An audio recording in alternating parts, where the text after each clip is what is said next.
Hi there, State Representative Kelly Chambers, and this is the third week of the legislative session. And I thought that I would take a minute today to talk about one of the committees I serve on and maybe talk about some of the bills that I'm working on this session. I serve as the ranking member on the College and Workforce Development Committee.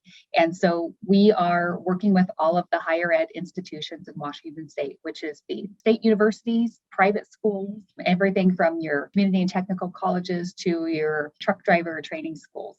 So we're seeing a number of bills in here that I think are interesting. One is House Bill 1907 by Representative Mike Steele from the 12th Legislative District. But essentially, it's about scholarships so that when a student gets a scholarship, that their financial aid is not reduced until 100% of their need is met. So it just helps to make sure that we're still incentivizing students who go out and seek and earn the scholarships. We've got House Bill 1751, which is a hazing bill. This was brought to us by a family that lost their son tragically at Washington State University due to a hazing incident.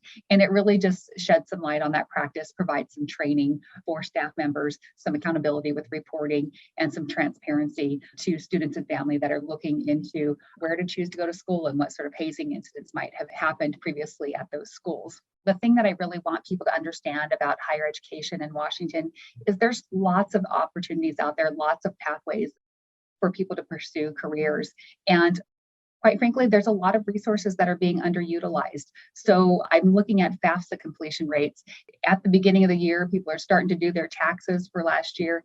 And I think it's just really important to ensure that students are filling out those federal financial aid applications to see, so students can find out how much student aid they're eligible for when they're considering their post high school plans.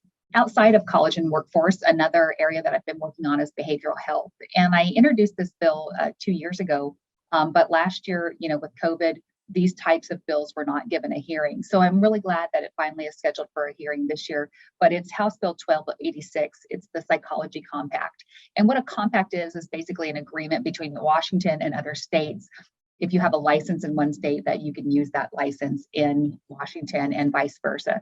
So this is the Psychology Compact. It just allows an additional portability. So those providers that work in Washington can follow their patients and work with them if they go to school in other states or they go and work in other states, and vice versa. Providers outside of Washington can help us with some of our behavioral health needs by being available to patients in Washington that are looking for additional behavioral health supports. That bill is being heard next week, the 31st, in the Healthcare and Wellness Committee. So I'm looking forward to that hearing. It has a lot of support from the military community because having licensure portability really helps our military personnel to stay in those jobs so that their spouses who work outside the military can move their licenses around as they move to different duty stations around the country and around the world. Lastly, the other thing I wanted to share with you at this point was that I'm working on House Bill 1856. It's called the Voluntary Stewardship Program.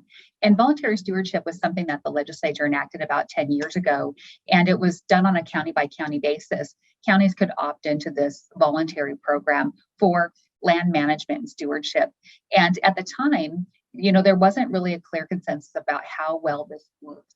As a result, it's been in effect, and Pierce County, who did not previously opt in, is interested in opting in at this point. So right now, 27 of 38 counties already participate, but I have a bill here before the legislature this year to reopen that enrollment. So any of those counties that didn't previously participate in the program would be able to do so. This bill has a lot of support because it's not a across-the-board mandate, but it's a voluntary basis, and it's supported by the Farm Bureau, by the agriculture community, and they're the ones that are great stewards of the land. They know their land best, and they're willing to implement those practices that are going to help preserve the land, the habitats, and their businesses.